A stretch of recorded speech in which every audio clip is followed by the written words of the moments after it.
if you could go back in time, or if you could be a fly on the wall, is there any particular incident or chapter of history that you remain mystified about, or you would especially like to know about?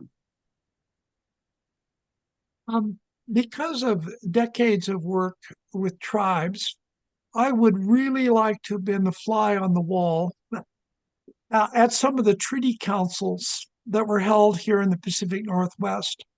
Those became uh, binding legal agreements defining a relationship between the tribes and the federal government.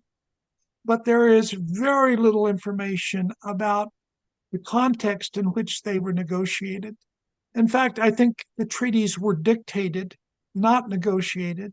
And I think the level of understanding by the tribal people about such terms as sovereignty and land cession were incompletely understood and poorly explained, because it appears that the language of the treaty sessions was the Chinook jargon, about 1,000 words in the trade language used for the fur trade. Um, and I would really be curious to have observed what were the protocols.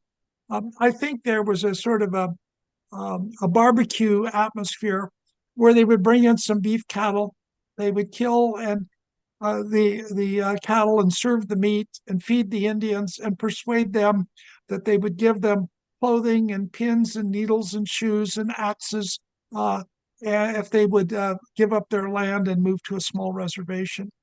But the terms of that uh, remain very poorly documented and unclear.